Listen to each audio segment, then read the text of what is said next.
Assalamualaikum warahmatullahi wabarakatuh. Jumpa lagi dengan Napwa. Apa kabar semuanya? Salam hangat, jabat erat.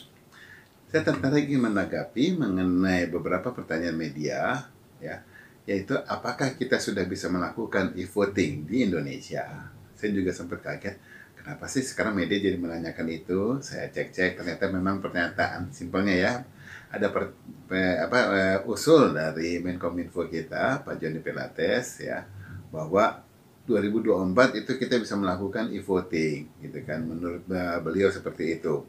Nah, kemudian dijabarkan, nah, satu alasannya adalah satu contoh satu negara di Eropa sudah melakukannya itu dengan sukses. Kemudian juga trennya sudah ada 34 negara yang melakukan, ya. Nah, beberapa hal yang lainnya saya lupa apa yang diutarakan. Tetapi kalau saya melihatnya gini, ya, saya mau mencoba melihatnya secara proporsional, secara telematika. Ya, saya beda sama beberapa orang lain yang biasa cuma kontra, tapi nggak bisa kasih solusi. Banyak ya yang suka kontra-kontra gitu, kita tahu lah siapa lah. Bahkan di antara yang kontra malah pengen jadi presiden gitu kan. Boro-boro kepilih di kotanya aja mungkin nggak akan menang gitu loh. Nah, tapi kita melihatnya di sini. Kita harus mencarikan suatu solusi bagi negara kita, betul. Karena apa? Negara kita tuh begitu luas. Penduduknya ada 270, pemilihnya ada sekitar setengahnya. Ya, yaitu berarti yang voting sekitar 100 jutaan. Nah, kita harus mencarikan solusi, betul, gitu loh, ya. Nah, kemudian kalau ada usulan yang baik kayak gini dan kemudian mengarah sebagai suatu kemajuan, kenapa tidak? Kita harus mencoba mendukung.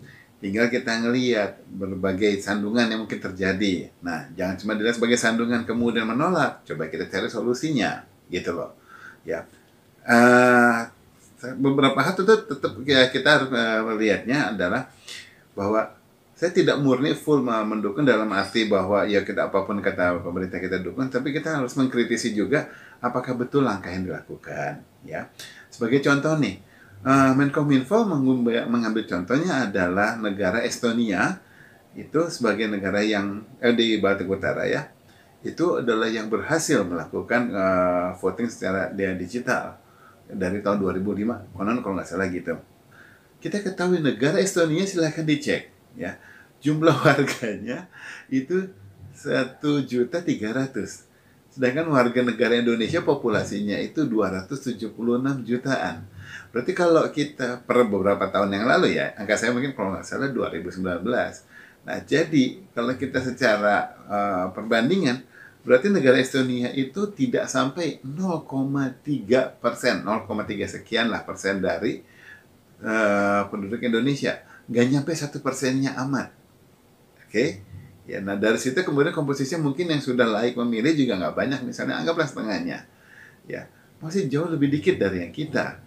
Kenapa itu yang jadi perbandingan? Itu yang pertanyaan saya. Kalau saya ngelihat punya warga cuma 1,3 juta, sistem komputerisasinya saya enteng banget. Pakai notebook saya aja deh, saya pinjamin buat negaranya di sana untuk melakukan pemilihan. Cukup, cukup banget, cuma 1,3 juta mah, ya, untuk sebagai servernya gitu loh, why not, ya. Tetapi kita melihatnya harusnya yang menjadi pembandingan itu adalah negara yang sedikit setara dengan kita, jumlah rakyatnya banyak, kemudian mungkin kota-kotanya terpisah dengan berbagai dengan lautan ya, negara kepulauan kayak kita gitu loh. Itu yang harus menjadi pertimbangan. Oke. Nah, kemudian banyak pihak yang kemudian tidak yang menolak soal ini, tapi menolaknya selalu hanya memikirkan bahwa itu ada kecurangan. Yang sekarang aja manual banyak kecurangan, apalagi digital. Well, hati-hati. Oke. Okay? Jadi kecurangan tetap aja ada menjadi sebagai suatu celah yang diutarakan berbagai pihak untuk menyatakan ketidakpuasan dia terhadap pemilihan yang terjadi di dapilnya. Dalam cara-cara manual terjadi itu. Nah, kalau udah cara digital, apakah masih curang? Padahal sebetulnya justru dengan digital, solusinya kita masih bisa melihat apakah itu curang atau tidak. Ya, jadi simpelnya nih, codingnya ada, sudah dibuat dan ini paling valid, diperiksa oleh auditor yang memang meyakini bahwa ini codingnya valid, kemudian dikompil jadi suatu program. Ini dipasang di server utama yang untuk menjadi voting. Nah, program yang sama nanti dipasang di pihak-pihak yang merasa tidak puas dengan adanya hasil pemilihan. Tapi nantinya, ya, yang penting ini pasti dulu diyakini dulu ini udah ada. Nah, kemudian semua pemilih masuk ke situ, ya, dihitung. Nah, setelah voting masuk, otomatis langsung kelihatan karena server aplikasi dengan server database itu dua binatang yang berbeda. Server database jauh lebih banyak. Ya kan berklaster-klaster gitu kan. Nah, tapi satu aplikasi doang yang menghitung. Setelah data semua masuk ke database, dihitung sama aplikasi, jebret keluar angkanya sekian. Bagi yang tidak percaya sama kontennya, dia tinggal menggunakan copy dari aplikasi ini yang sudah dimiliki oleh dia, kemudian juga melakukan perhitungan, keluarnya sama atau enggak. Jadi justru dengan digital sebetulnya kecurangan itu bisa diminimalisir. Padahal kita ngelihatnya harusnya bagaimana cara memvalidasi, bagaimana cara mengaudit. Jadi walau aplikasi tertutup, kita masih bisa melakukan auditan terhadap database. Tinggal kita pikirkan bagaimana bentukan database-nya kita proteksi agar bukan cuma orang hanya bisa membaca data, tapi jangan sampai orang ya bisa menulis, gitu loh. Ya, nah itu bisa dilakukan dan kemudian itu bisa menjawab pertanyaan. Oke, berarti curang-curangnya udah selesai. Kita tinggal ngelihat sekarang masalah kesiapan. Apakah masyarakat kita keseluruhannya udah siap ya? Di kota-kota besar kah, apa kota-kota kecil, bagaimana dengan di pelosok-pelosok ya, seberapa besar yang bisa siap. Jangan lihat 276-nya, tetapi lihat yang 100 juta yang calon pemilih ini, kira-kira sudah siap nggak? Berapa persen yang siap secara digital? Nanti dilihat. Dan kemudian dia bisa melakukan pengecekan sendiri setelah dia voting, dia masukkan. Kemudian berikutnya dia bisa ngecek, ya apakah votingnya itu masih sesuai. Dia misalnya memilih kepada si A, gitu. Jadi dia masih bisa ngecek, ya pilihan dia masih ketutup si A apa enggak. Kalau tidak, ternyata ada yang mengubah, ya berarti kan ada kecurangan, karena bukan sesuai pilihan dia. Tetapi kalau masih tetap si A, ya so what. Dan itu dibebaskan kepada semua masyarakat. Siapapun yang mau mengecek, silahkan. Gitu. Dibikin open kayak gini. Ya, berarti beres.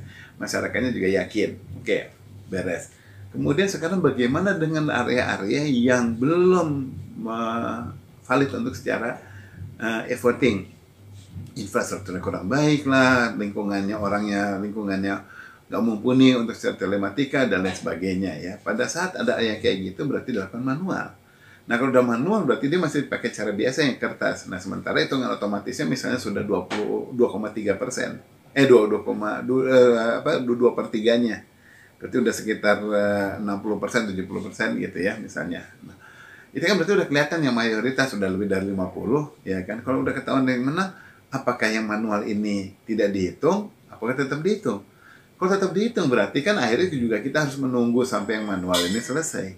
So pertanyaannya berikutnya adalah seberapa urgentnya, seberapa pentingnya kita melakukan digitalisasi kalau ternyata kita masih mengakomodir yang cara manual. Sehingga kemudian kita jadi mempertanyakan seberapa efektif kita lakukan ini ya. Kalau percepatan aja masih tersandung dengan cara manual dan kemudian kalau pemanfaatannya nanti juga tidak optimal, ya repot. Jangan ngelihat sebagai trennya gitu. Nah, tapi paling tidak yang sudah saya utarakan di sini banyak solusi-solusi yang bisa kita terapkan. Jangan kemudian kita Indonesia ini selalu berpikir jangan lakukan nanti dulu ini nggak boleh di situ.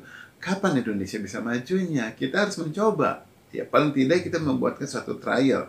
Kita pastikan dulu melihat bagaimana hasilnya bisa kita lakukan. Itu saja yang bisa saya sampaikan. Semoga amanah, semoga manfaat, semoga membuka mata masyarakat kita semua ya agar kita bisa ketahui bahwa sesuatu yang belum dicoba jangan ditolak ya, dicoba dulu. Tetapi kemudian kalau sesuatu yang mau dicoba jangan coba-coba. Ya mau dijalankan jangan coba-coba, dipikirkan dulu secara validnya ujung ke ujung. Cari konsultan-konsultan yang memang yang mumpuni. Mohon maaf kalau ada kata-kata yang terlalu cepat, mohon maaf kalau ada istilah yang tidak tepat, mohon maaf kalau ada pihak yang tersinggung. Mohon maaf kalau kemudian hal ini tidak memuaskan kebutuhan Anda yang ingin Anda ketahui yang ada di sini. Ya, segala hal yang mengenai cara penyampaian dan kemudian segala pemikiran-pemikiran saya, kalau mau dikoreksi silahkan. Saya cuma manusia, mungkin tetap ada punya kesalahan. Ya, welcome saja. Semua yang saya lakukan ini murni demi majunya Indonesia, demi kecintaan saya terhadap bumi pertiwi. Wabillahi taufiq wa hidayah. Wassalamualaikum warahmatullahi wabarakatuh. Salam hangat, jabat erat.